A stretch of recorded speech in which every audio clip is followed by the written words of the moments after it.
Bom dia. Vamos iniciar fazendo um balanço e, mais uma vez, eu tenho que lamentar a greve desarrazoada que está sendo promovida por alguns. E eu digo desarrazoada porque, manifestamente, é uma greve política.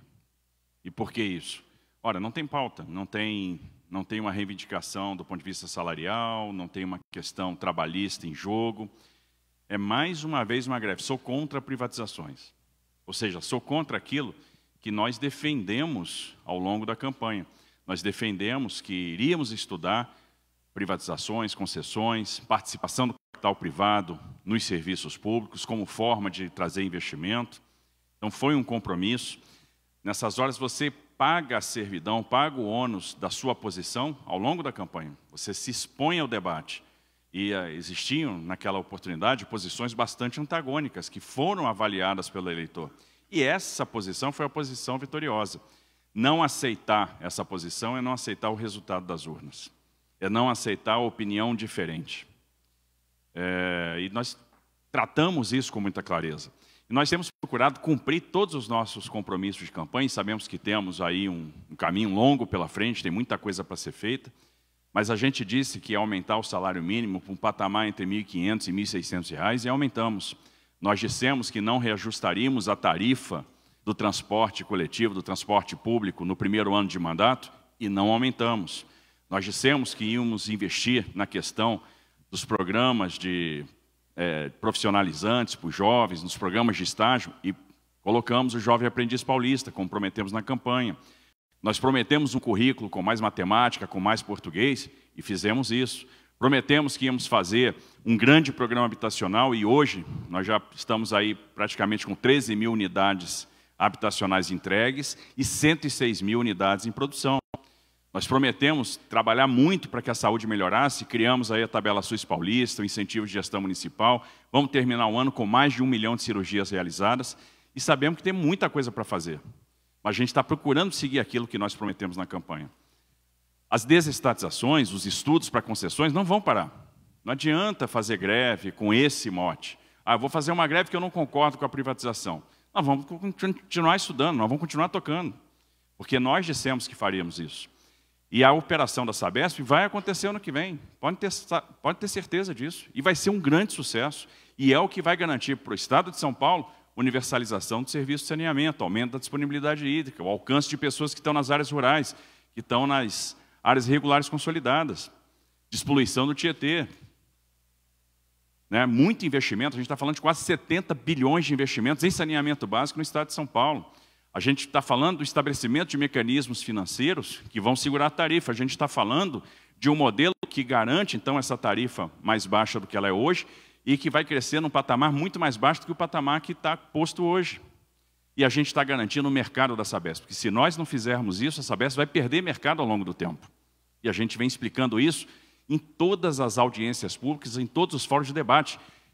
E esse projeto está sendo discutido com a sociedade, porque já foram inúmeras reuniões com prefeitos, praticamente recebemos aqui todos os prefeitos, reuniões com o Parlamento, reunião com o Tribunal de Contas do Estado, reunião com o Tribunal de Contas do Município, reunião com os servidores.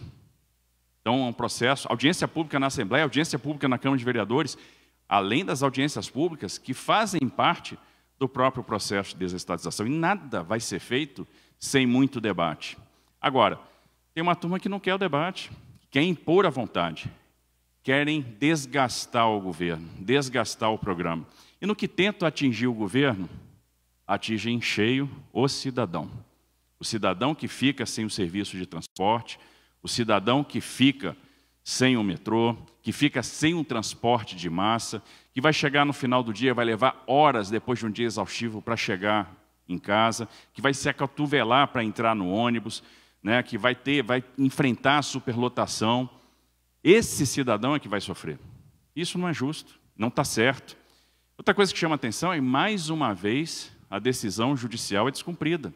Então, você tem uma decisão judicial que estabelece a quantidade de trabalhadores que tem que operar na hora de pico, na hora de vale, e essa decisão judicial é solenemente ignorada mais uma vez, no caso do metrô.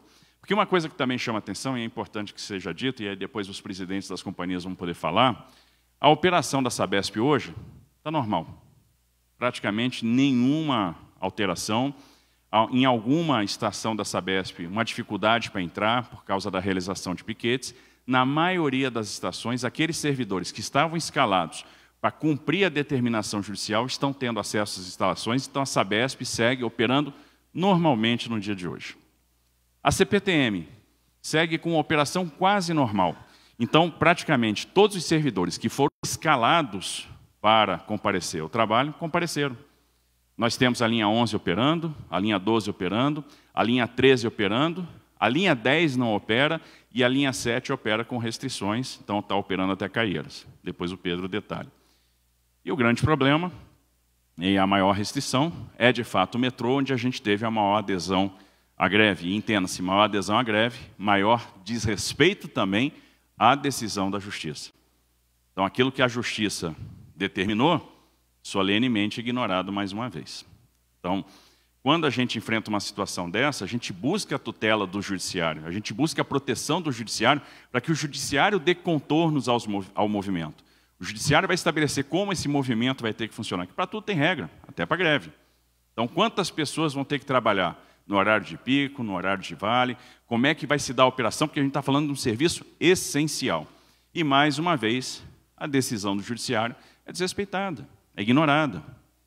Bom, se a decisão do judiciário não vale, como é que a gente fica? Como é que faz? Nós escalamos os servidores para cumprir a decisão judicial. Então, ontem a gente soltou um comunicado, nós tivemos aí, como forma de tangibilizar a decisão judicial, a gente enumerou as pessoas que deveriam prestar o serviço nesses horários de pico, nos horários de vale, ou seja, nós escalamos as pessoas para cumprir a determinação judicial e isso não foi suficiente. Obviamente, isso depois do término da greve vai ser apurado, com vistas à aplicação de penalidades, com vista à aplicação de sanção. E a gente vai depois ver quais as sanções que nós vamos aplicar, porque não pode, assim, a gente não pode mais tolerar o desrespeito, a indisciplina. Não pode ser... A empresa paga o salário dessas pessoas em dia, paga os benefícios em dia, não está em falta em nada com elas. Agora, elas, para proteger o seu interesse, resolvem prejudicar o interesse de toda uma população, de toda uma cidade. Tivemos que adiar o Provão Paulista. E o reflexo naqueles jovens que estavam se preparando para fazer a prova no dia de hoje, tiveram a prova adiada, já ficam imersos na incerteza. Primeira vez que a gente vai realizar o Provão Paulista no estado de São Paulo. Praticamente 1 milhão de jovens fazendo prova nos 3 anos. Primeiro ano de ensino médio, segundo ano de ensino médio, terceiro ano de ensino médio. 1.700 jovens que vieram de fora do estado de São Paulo para fazer o Provão Paulista. Se prepararam para fazer esse provão. Mais do que votantes, considerando as 3 assembleias somadas. Porque é interessante, porque a CPTM deliberou uma greve com 25 votantes. 25 votantes definindo a paralisação de uma empresa com 6.700 funcionários. Felizmente, não funcionou, porque a CPTM está funcionando hoje praticamente normal. Na Sabesp, tivemos 140 votantes. De alguns sindicatos e associações, só um sindicato se manifestou pela greve, e com 140 pessoas. 140 pessoas falando por 12 mil. Também não funcionou, porque a Sabesp opera normalmente. E no metrô, 1.254 votantes. Uma diferença de 119 votos para aqueles que não queriam a greve, que entendem que a greve não é o caminho razoável para debater esta questão de concessões, de privatizações. 119 votos apenas de diferença. E essas 1.200 pessoas querem paralisar um serviço de transporte que vai atender mais de 6 milhões de usuários. Então a gente tem que se perguntar até que ponto é razoável isso. Bom, vamos lá. Greve de 24 horas. Como vai ser a próxima? Daqui a 2 semanas, 3 semanas, mês que vem? Todo mês nós vamos ter uma greve do metrô? Qual o limite para isso? Uma greve política, por sindicatos que foram capturados por partidos.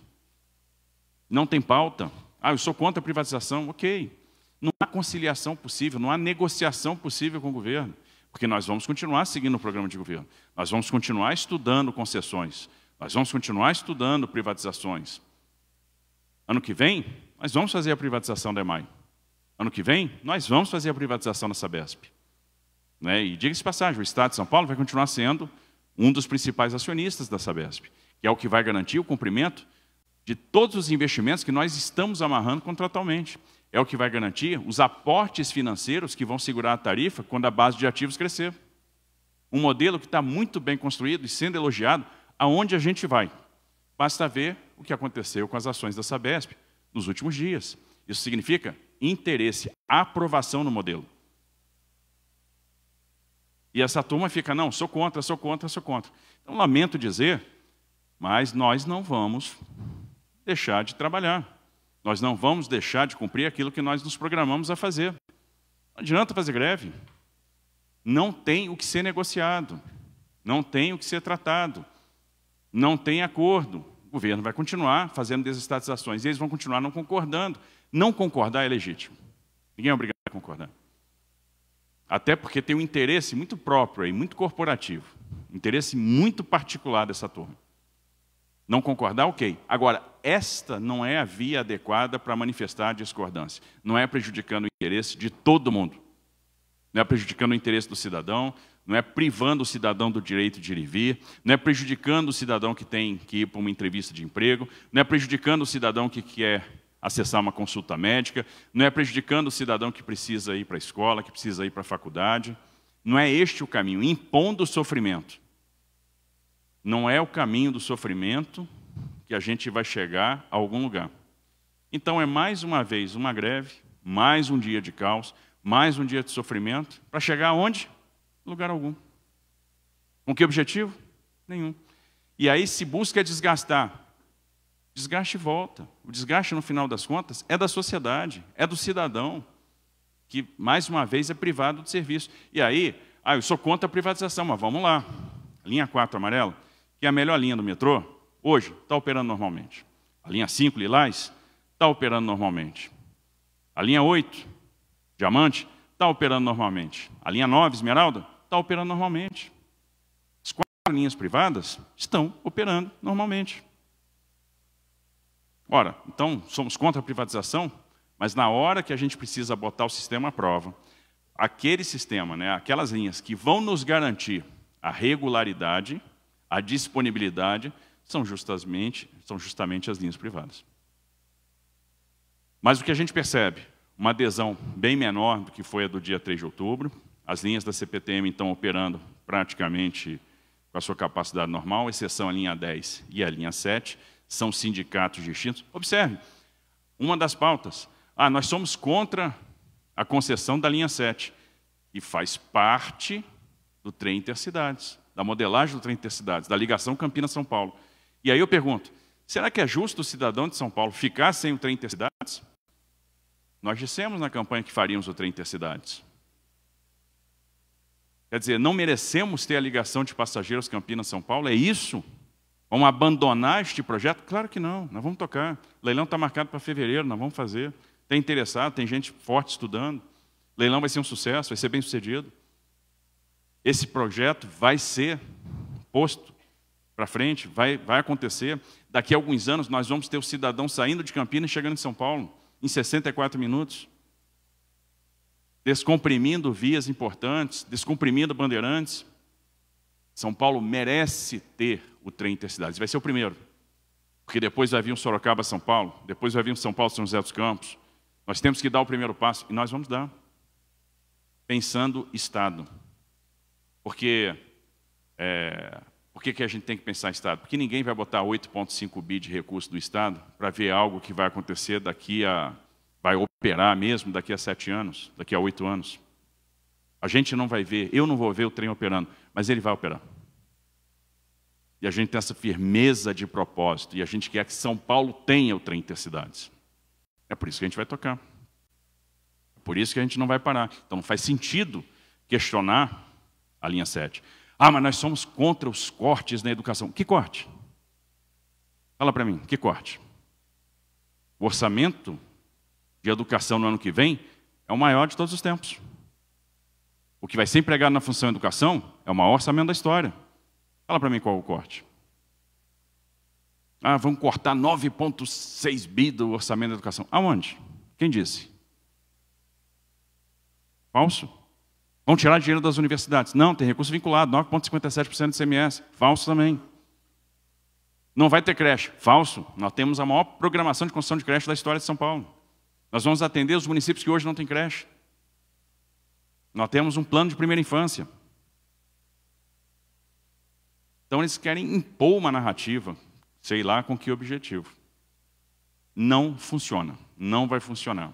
Nós vamos manter a nossa convicção, nós vamos manter a nossa firmeza de propósito, nós vamos seguir em frente, vamos tocar os projetos, vamos continuar avançando como nós dissemos que íamos avançar. Teremos operações que serão muito bem sucedidas. Ano que vem a gente tem trem intercidades, a gente tem Túnel Santos Guarujá, a gente tem EMAI, a gente tem Sabesp, a gente tem Litoral, e vamos continuar tocando. E não adianta ficar parando, privando o cidadão do serviço de transporte, isso não vai resolver nada, isso só prejudica o cidadão de São Paulo. Só prejudica as pessoas que precisam do transporte público. E com que objetivo? Com que objetivo? Porque não tem... Você faz uma greve para tentar construir alguma coisa, conciliar alguma coisa, negociar alguma coisa, mediar alguma coisa. O que é possível tirar de uma mediação, de uma conciliação desse caso? Nada, conjunto vazio. Eles são contra a privatização e nós somos a favor. Este não é o fórum adequado para ter este tipo de debate. Debate de concessão de linhas. De novo, as linhas concedidas são as que estão funcionando hoje, que estão operando. Isso só aumenta a nossa convicção que este é o caminho. Então, o efeito é inverso. Isso nos dá mais força para perseguir esses objetivos. Então, baixa representatividade na deliberação. Você deliberar uma greve com 25 pessoas votando, é surreal. É surreal. Vai ser um desrespeito. De novo, o desrespeito às decisões judiciais. Quero saber o que dá direito ao sindicato de descumprir decisão judicial. Eu vou ignorar a decisão judicial. Eu vou desrespeitar a justiça. Porque nós respeitamos as decisões judiciais. Se eu não estou satisfeito, eu recorro. É assim que funciona. E isso acontece com alguma frequência. Quantas vezes a gente tem que buscar o judiciário para reparar ou para tentar agravar ou recorrer de uma situação com a qual nós não concordamos? Agora, descumprir, o que dá direito a descumprir? E se todo mundo começar a descumprir a decisão judicial, como é que fica?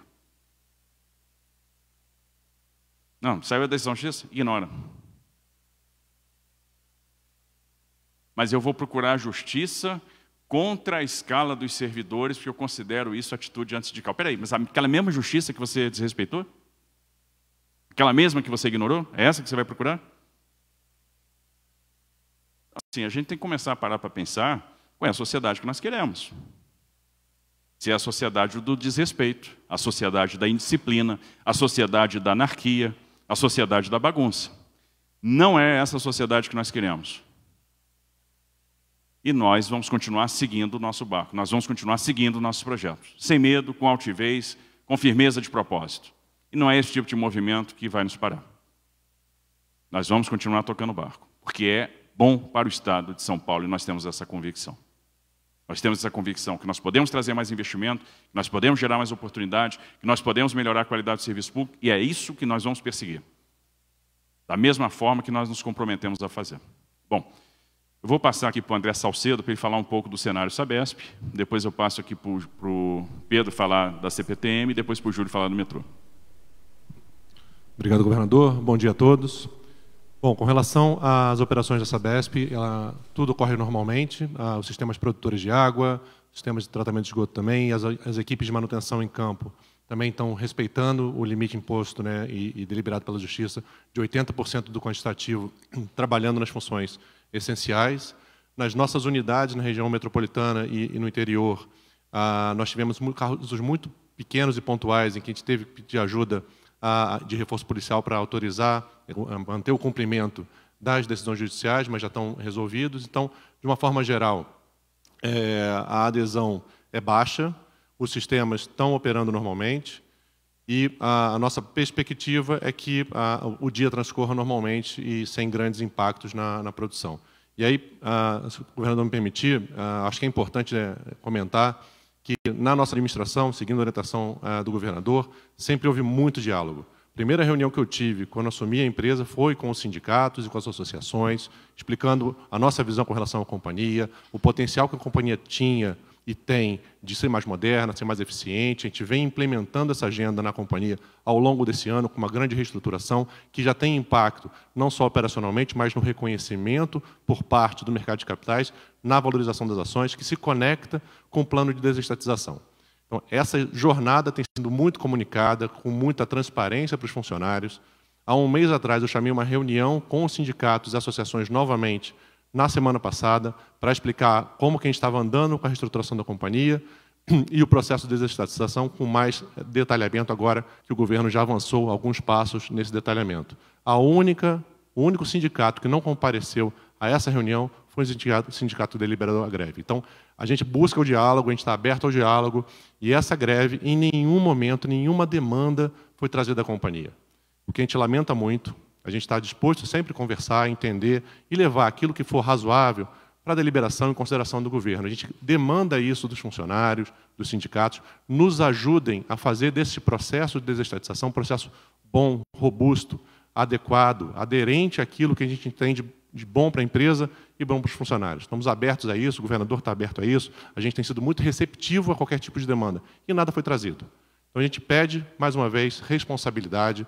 Nosso serviço é um serviço essencial, a gente tem um compromisso com a população de levar água, que é um bem básico para todo mundo, e a gente está firme no propósito de avançar com a agenda de modernização da companhia, de desestatização da empresa e garantir para a população um serviço de qualidade, eficiente e presente todos os dias. Obrigado, governador. Por favor. Pedro Moro, diretor-presidente da CPTM. Bom dia a todos, obrigado. Na CPTM, conforme a nota que foi encaminhada a toda a imprensa, a gente funciona parcialmente na linha 7, de Luz até Caieiras, onde atende 70% da demanda, e com a linha 10 paralisada.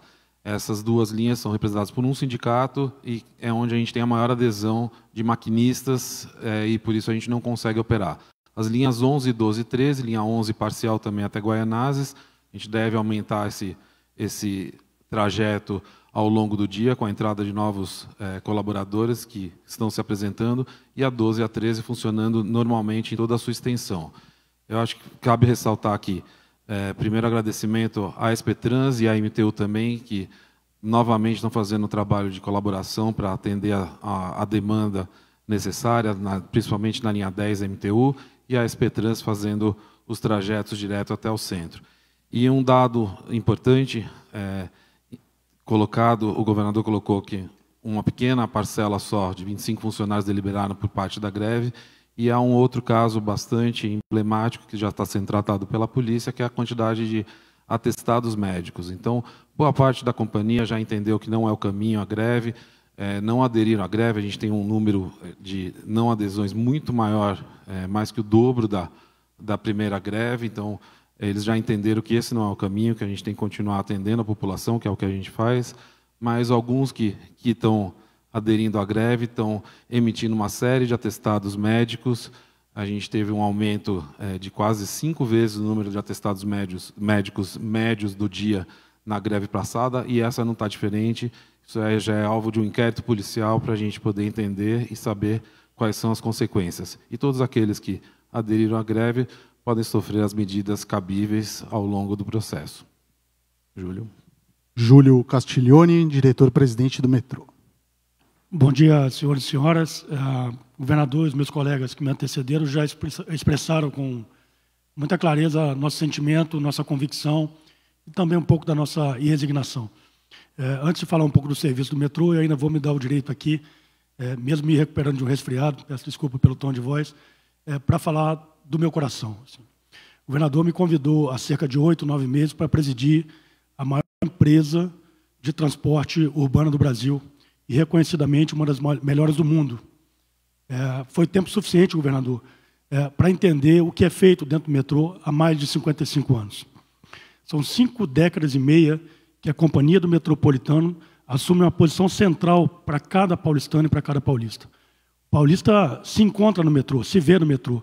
Existe um sentimento de identidade, de até propriedade imaterial. Tem sentimento entre a sociedade paulista e o metrô.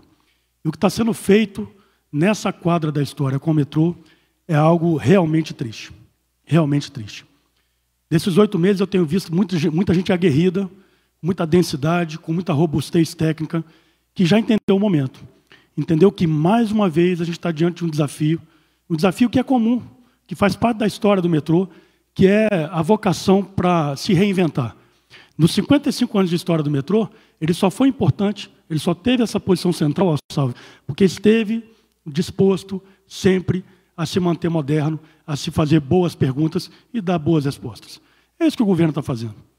É isso que o governo propôs durante a campanha eleitoral, é isso que foi confirmado com vontade nas urnas, e é isso que agora está sendo apresentado. O trabalho de estudo sobre o futuro da Companhia Metropolitana ainda é muito, muito incipiente, é preliminar. Toda a discussão que está sendo feita na seara técnica, mas, sobretudo, gente, está sendo feita na seara da democracia, no campo do que seja republicano.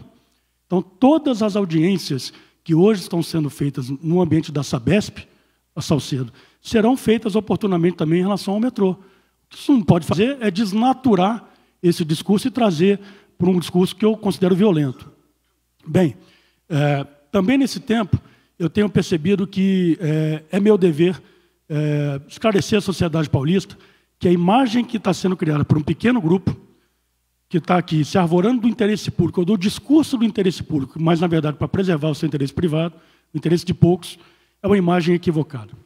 No dia de hoje, ainda que a gente tenha tido adesão à greve, uma adesão que é indesejável, é verdade, a gente tem, sim, algumas estações, algumas linhas operando, a linha 1, 2 e 3 operando parcialmente, infelizmente a linha 15 totalmente fechada. Mas por que está sendo operada essa linha? Porque existe muita gente dentro do metrô, e eu agradeço publicamente isso, muita gente dentro do metrô, metroviário de verdade, que entende a sua responsabilidade com a sociedade, que entende a vocação do metrô com a sua função social. E é por isso que hoje nós temos advogados, economistas, engenheiros, técnicos administrativos, gente de mais tenra idade, gente que já tem uma vida empenhada dentro do metrô, nas estações, trabalhando. Ainda que não fosse obrigado, mas entendeu que o senso de justiça, o senso do dever, clamou pela presença dele. Então, a gente não pode confundir uma coisa com a outra.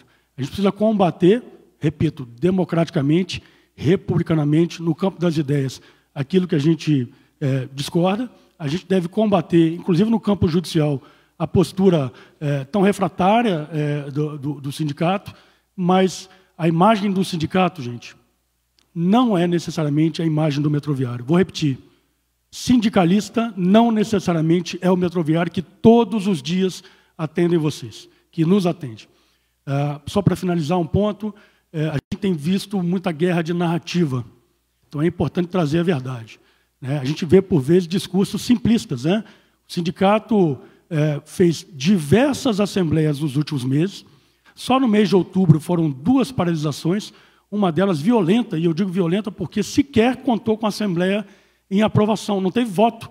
Se dessa vez a gente teve 119 votos, que foram, digamos assim, o fiel da balança para determinar a greve de hoje no metrô, lá no dia 12 de outubro, feriado nacional, em que a gente tinha muito turista aqui na cidade, simplesmente parou-se o sistema sem sequer tivesse um aviso prévio, sem sequer as pessoas pudessem ter se organizado para tanto.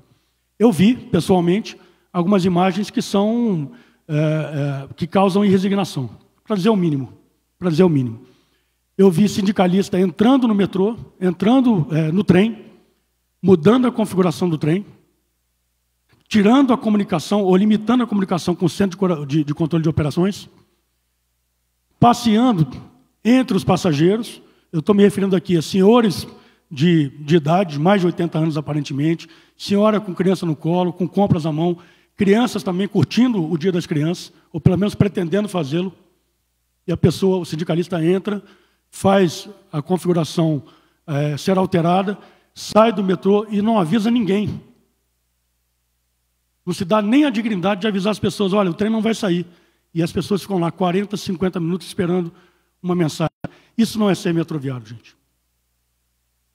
Isso não é ser metroviário. Não preciso mais do que 8 meses à frente da companhia para dizer a vocês que essa não é a imagem do metroviário. Então fica aqui um pouco da minha resignação também, do meu sentimento e do meu exercício do que considero justo para aqueles que todos os dias entregam para vocês o melhor que podem entregar. Muito obrigado. Vamos abrir para a pergunta. Só antes, queria pegar o gancho no que o Júlio falou, que é a mais pura verdade. A gente precisa distinguir o que é metroviário do que é essa turma que está fazendo bagunça. O metroviário construiu o metrô, tem paixão pelo metrô, pela operação metroviária. Semana passada, eu estive na obra da linha 2 e eu vi ali, né, o entusiasmo daqueles servidores que estão fazendo o metrô acontecer, que estão fazendo aquela ampliação da Vila Prudente para a Penha, que já estão pensando na fase 2, que é a ampliação da Penha até Guarulhos, né, até Dutra. Então, eles estão entusiasmados. A gente teve aqui uma reunião com dirigentes do metrô, nós fizemos uma pizza aqui com dirigentes, com supervisores, com gerentes, e a gente vê a paixão pela empresa, a paixão pela companhia, a paixão pela atividade. E é por causa disso que São Paulo tem uma linha razoável de metrô. Agora, o desafio é gigantesco. Nós temos que expandir muito o metrô, nós temos que fazer mais 71, mais 75 quilômetros de linha, e pelo menos. A gente precisa tirar o metrô de São Paulo, a gente precisa levar o metrô para Taboão, a gente precisa levar o metrô para ABC, a gente precisa levar o metrô para Guarulhos. E essa turma acredita nisso. Essa turma acredita na expansão do transporte metroviário. Essa turma acredita no metrô, essa turma fez o metrô acontecer. Essa turma gosta de operação metroviária, gosta de trem, né, gosta de atender a população. Então não tem nada a ver com uma turma que capturou o sindicato e que vem utilizando o sindicato por seu interesse pessoal, por seu interesse político, o que é lamentável, né, e impondo, obviamente, esse sofrimento à população. Né, no que tentam desgastar as ações do governo, acabam impondo, né, esse sofrimento à população, desgastando a população. Isso é lamentável, né, isso tem que ser lamentado, isso tem que ser, realmente, a gente tem que mostrar nossa indignação com isso e dizer que nós vamos seguir em frente. É um caminho completamente errado, equivocado que eles estão tomando. Isso aí não causa nenhuma amostra naquilo que a gente vai, no nosso propósito, não causa nenhum desvio de rota, é absolutamente ineficaz, não adianta absolutamente nada, a não ser impor o sofrimento às pessoas. Então, nós vamos seguir em frente. Vamos lá? Governador, bom dia. Está funcionando? Tá, né? Governador, queria entender, o senhor falou um pouco do desrespeito ao poder judiciário, queria entender como que podem funcionar essas punições daqui para frente. O senhor falou que tinha uma lista agora com o nome de quem deveria ter comparecido e não compareceu. Dá para pensar em penalidades individualizadas dessa vez, em vez de uma só do sindicato? E, aproveitando, o senhor falou também que os sindicatos são politizados. Ano que vem é um ano de eleição. Segunda greve, pelo menos, de privatizações que o senhor enfrenta. O senhor espera como lidar com isso para o ano que vem, principalmente? Obrigada. Olha, eu vou começar do final. A gente vai lidar como lida sempre. Qual o caminho que nós temos para lidar com isso? Nós só temos um caminho, é o judiciário. Tem outro. Veja que a gente se prepara, decretamos ponto facultativo, reforçamos a segurança policial, estamos mobilizando quem a gente pode, procuramos individualizar a questão do cumprimento da decisão judicial para tangibilizar, para tornar mais claro, né, e mostrar, olha, você está cumprindo, você não está cumprindo. Né, a gente já percebe uma adesão mais baixa, então eu vejo que é um movimento que vai se enfraquecendo, né, tá muito claro isso. E nós vamos, sempre que tivermos essa situação, né, esses movimentos que são desarrazoados, não têm legitimidade, não têm pauta, nós vamos recorrer, obviamente, ao judiciário, que é quem tem o condão, quem tem a capacidade, quem tem a obrigação de disciplinar essas relações. E é o que nós podemos fazer. Infelizmente, tem uma turma que não quer cumprir decisão do judiciário.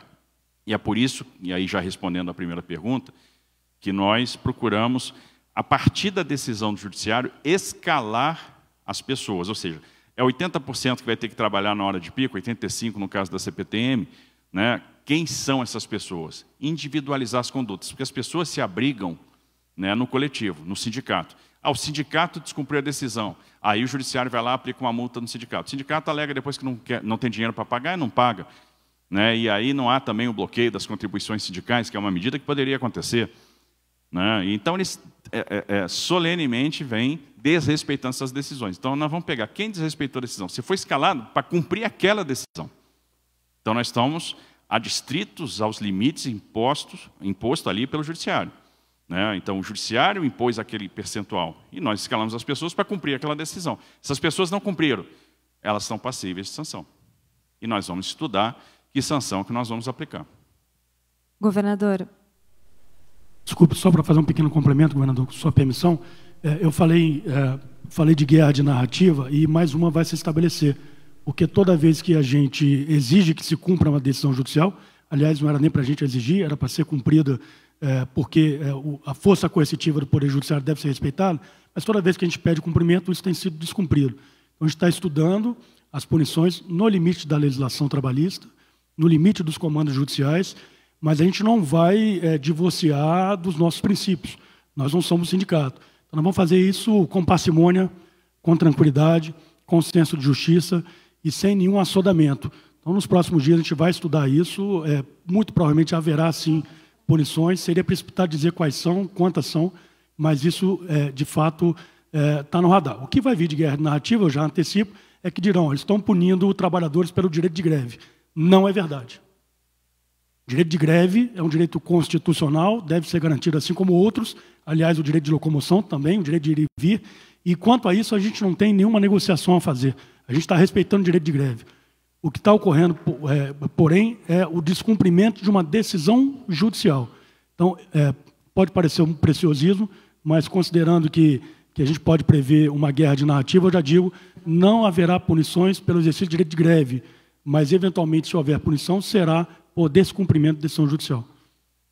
Governador, Isabelle Salem, da CNN, vocês falaram de possíveis punições, mas já se sabe que tipo de punições podem ser aplicadas nesse sentido? A gente vai estudar, né, nos limites dos regulamentos da legislação. Nós vamos estudar, né, de maneira que a gente possa fazer isso da forma correta, da forma legal, com razoabilidade, com proporcionalidade. Governador Maju, da Bandeirantes, eu gostaria que o senhor comentasse sobre a decisão de não liberar as catracas. Olha, esse é assunto batido, né? Basta ver o passado. No passado, ninguém liberou. Nunca um governador liberou catraca em período de greve. Seria uma irresponsabilidade. Isso coloca em risco as pessoas, né? Isso traria uma demanda além do normal, exacerbada, sem nenhum tipo de controle.